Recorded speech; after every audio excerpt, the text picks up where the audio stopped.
Hello दोस्तों, स्वागत है आप सभी का टुडेज जीके प्रोग्राम में।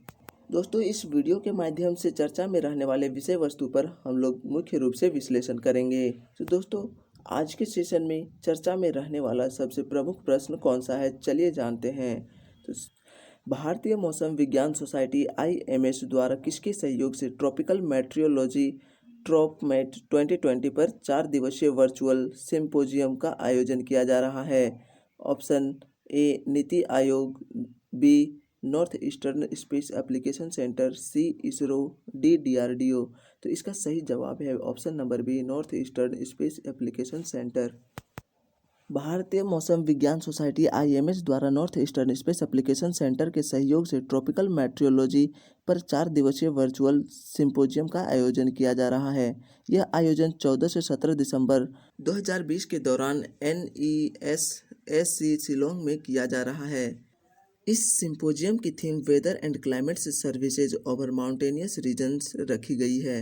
इस कार्यक्रम में पर्वतीय क्षेत्रों में रहने वाले आबादी के सामने आने वाली समस्याओं के समाधान के लिए उन्नत तकनीक के इस्तेमाल और युवा पीढ़ी की इस क्षेत्र में अधिक भागीदारी पर जोर दिया गया है।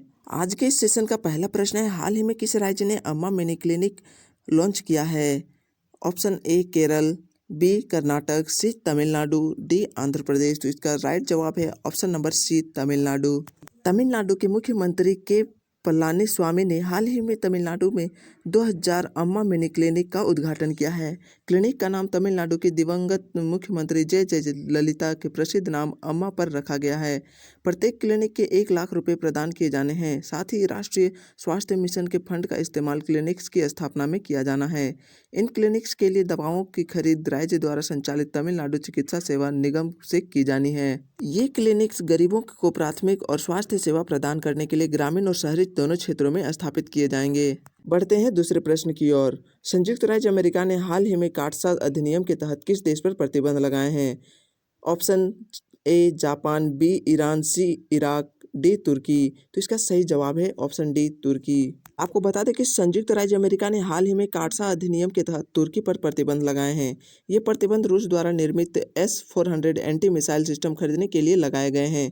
इन प्रतिबंधों में शामिल होगा हस्तांतरित वस्तुओं या प्रौद्योगिकी के लिए अमेरिकी निर्यात लाइसेंस देने पर प्रतिबंध, संयुक्त राज्य अमेरिका के निर्यात आयात बैंक से सहायता पर प्रतिबंध, वीजा प्रतिबंध आदि। ऐसा करते हुए अमेरिका ने रूस से उपकरण प्राप्त करने पर भारत और अन्य देशों को अपनी चेतावनी दोहराई है। S-400 एंटी मिसाइल सिस्टम एक हवाई रक्षा मिसाइल प्रणाली है जो एक निश्चित रेंज में शत्रुतापूर्ण जेट्स, मिसाइलों और ड्रोन को नष्ट करने में सक्षम है। आइए बढ़ते हैं प्रश्न संख्या 3 की ओर। खबरों में रहा शब्द ICGS सक्षम क्या है? ऑप्शन ए वैक्सीनेशन की तकनीक, बी मालवाहक train, C offshore patrol vessel, D supercomputer. तो इसका राइट जवाब है option number C offshore patrol vessel. दोस्तों, गोवा शिपयार्ड लिमिटेड ने हाल ही में 5वीं और अंतिम offshore patrol vessel ICGS Indian coast guard ship Saksham का शुभारंभ किया है। इसे अक्टूबर 2021 तक चालू किया जाना है। ICGS सक्षम का निर्माण स्वदेशी अपतटीय गश्ती परियोजना के तहत किया गया था। इन ICGS को भारत के विशेष आर्थिक क्षेत्र की सुरक्षा में तैनात किया जाना है। प्रश्न संख्या 4, हाल ही में किस देश ने जलवायु परिवर्तन के खिलाफ लड़ाई और पर्यावरण संरक्षण को अपने संविधान में जोड़ने के लिए एक जनमत संग्रह की घोषणा की है? ऑप्शन ए जापान, बी संयुक्त राज्य America, C France, D Germany. तो इसका सही जवाब है ऑप्शन नंबर सी फ्रांस। आप सभी को बता दें कि फ्रांसीसी राष्ट्रपति इमैनुअल मैक्रोन ने जलवायु परिवर्तन के खिलाफ लड़ाई और पर्यावरण संरक्षण को अपने संविधान में जोड़ने के लिए एक जनमत संग्रह की घोषणा की है। उन्होंने कहा कि जलवायु संबंधी मुद्दों को संविधान में लाने के लिए संसदीय वोट और फिर एक जनमत संग्रह की आवश्यकता है। फ्रांस अपने राष्ट्रीय लक्ष्यों को याद करके यह कदम उठा रहा है, जिन्हें 2015 के पेरिस समझौते के तहत निर्धारित किया गया था। आइए बढ़ते हैं प्रश्न संख्या 5 की ओर। डाक विभाग डॉप ने किसके साथ मिलकर एक नए डिजिटल भुगतान ऐप डाक पे का अनावरण किया है? Option A NITI Aayog, B ISRO, C Paytm, D Indian post payment bank. इसका सही जवाब है option D Indian post payments bank. आपको बता दें कि डाक विभाग डॉप और India post payments bank IPPB ने एक नए डिजिटल भुगतान ऐप डाक पे का अनावरण किया है। ऐप को पूरे भारत में अंतिम छोर तक डिजिटल वित्तीय समावेशन प्रदान करने के लिए चल रहे प्रयासों के हिस्से के रूप में लॉन्च किया गया है। इसका उद्देश्य समाज के विभिन्न वर्गों की वित्तीय जरूरतों को पूरा करना है। डाक पे पूरी तरह से भारतीय ऐप है जिसे प्रत्येक भारतीय की वित्तीय जरूरतों को पूरा करने के लिए तैयार किया गया है। इंडिया पोस्ट पेमेंट्स बैंक को संचार मंत्रालय के डाक विभाग के तहत स्थापित किया गया था। इसमें भारत सरकार की 100% हिस्सेदारी है। आईपीपीबी को प्रधानमंत्री श्री नरेंद्र मोदी ने 1 सितंबर 2018 को लॉन्च किया था। प्रश्न संख्या 6। हाल ही में उपराष्ट्रपति वेंकैया नायडू ने 12वें गृह शिखर सम्मेलन का उद्घाटन किया है। गृह किससे संबंधित है? कोविड वैक्सीन, रोबोटिक्स, टेलीकम्युनिकेशन, हरित भवन।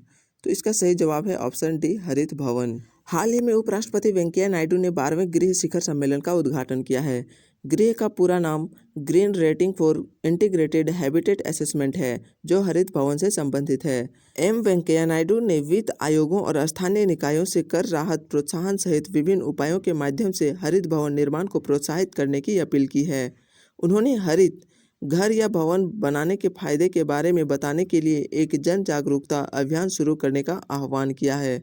आप सभी को बता दें कि पर्यावरण के बचाव के लिए डिकार्बोनाइजेशन की प्रक्रिया को और तेज करने पर भी इस दौरान जोर दिया गया। प्रश्न संख्या 7। केरल स्टार्टअप मिशन के तहत ईवायर सॉफ्टटेक ने किसके साथ मिलकर एक प्रीपेड कार्ड लॉन्च किया है? Option A SBI, B yes bank, C ICICI bank, NITI आयोग।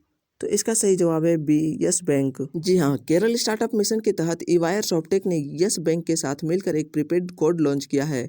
यह अगली पीढ़ी के भुगतान प्लेटफॉर्म प्रदाता की ऑल इंडिया प्रेजेंस को सक्षम करेगा। सह branded digital banking mobile application सार्वजनिक और कॉरपोरेट हाउसेस को अपने चैनल भागीदारों के माध्यम से ऋण, बीमा और CASA खाते में मदद करेगा। इस कार्ड को 28 राज्यों और 8 केंद्र शासित प्रदेशों में यस बैंक की शाखाओं के माध्यम से पेश किया जाएगा। प्रश्न संख्या 8। प्रधानमंत्री राष्ट्रीय युद्ध स्मारक NWM में स्वर्णिम विजय मशाल को रोशन किया है। यह किन दो देशों के मध्य युद्ध की 50वीं वर्षगांठ पर किया जा रहा है? Option A Japan America, B चीन Japan, C Bharat Pakistan, D Bharat Bangladesh. तो इसका सही जवाब है ऑप्शन सी, भारत पाकिस्तान।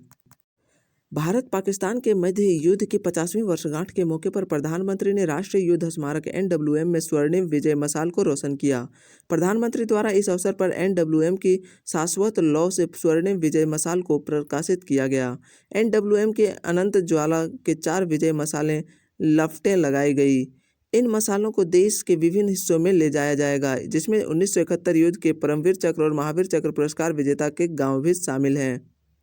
1971 में पाकिस्तान को बांग्लादेश से आज़ाद कराने में भारत की विजय को चिन्हित करने के लिए हर साल 16 दिसंबर को विजय दिवस मनाया जाता है। प्रश्न संख्या 9।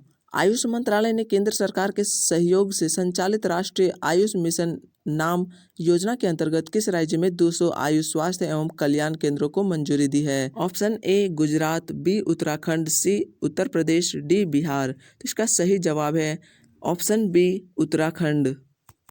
दोस्तों बता दें कि आयुष मंत्रालय ने उत्तराखंड में 200 आयुष स्वास्थ्य एवं कल्याण केंद्रों की मंजूरी दी है। यह मंजूरी केंद्र सरकार के सहयोग से संचालित राष्ट्रीय आयुष मिशन NAM योजना के अंतर्गत दी गई है। अल्मोड़ा जिले में स्थापित होने वाले इन आयुष स्वास्थ्य एवं कल्याण केंद्रों के परिचालन में नई दिल्ली स्थित ALVL फाउंडेशन उत्तराखंड के आयुष विभाग को सहायता प्रदान कर रहा है।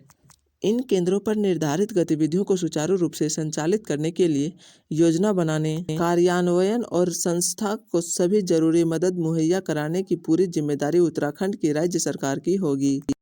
केंद्र सरकार इस संबंध में केवल जरूरी तकनीकी मदद प्रदान करेगी। ALVL फाउंडेशन सेंटर में आने वाली लोगों की सूची बनाने, लोगों के स्वास्थ्य कार्ड बनाने और आयुष स्वास्थ्य एवं कल्याण केंद्र से जुड़े कर्मियों को प्रशिक्षण देने और उनकी कार्य क्षमता को बढ़ाने में मदद करेगा। प्रश्न संख्या 10। बासमती चावल के निर्यात की संभावना को देखते हुए अपेडा ने कहां पर जैविक बासमती निर्यात के अवसर बढ़ाने और मूल्य संवर्धन के उद्देश्य से कार्यशाला का आयोजन किया है? ऑप्शन ए कर्नाटक, बी पश्चिम बंगाल, सी नई दिल्ली, डी असम। तो इसका सही जवाब है ऑप्शन सी, नई दिल्ली। आपको बता दें फ्रेंड्स कि बासमती चावल के निर्यात की संभावना को देखते हुए agricultural and processed food products export development authority APEDA ने नई दिल्ली में जैविक बासमती निर्यात के अवसर बढ़ाने और मूल्य संवर्धन के उद्देश्य से कार्यशाला का आयोजन किया है।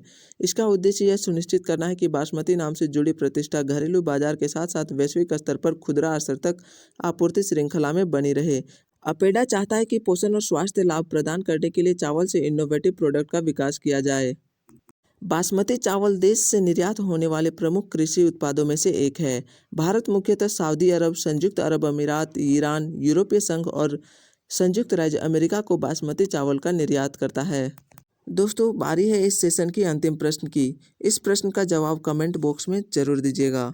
हाल ही में एम्ब्रोस दलामिनी का निधन हो गया है। बताइए वे किस देश के प्रधानमंत्री थे। तो अगर आज का सेशन आपको अच्छा लगा हो तो इस वीडियो को लाइक कर दे और इस चैनल पर नए हो तो इस चैनल को सब्सक्राइब कर ले और घंटे के निशान को भी दबा ले ताकि आने वाले हर वीडियो की नोटिफिकेशन आपको सबसे पहले मिले। तो दोस्तों, इसे शेयर भी कर दे अपने दोस्तों के साथ।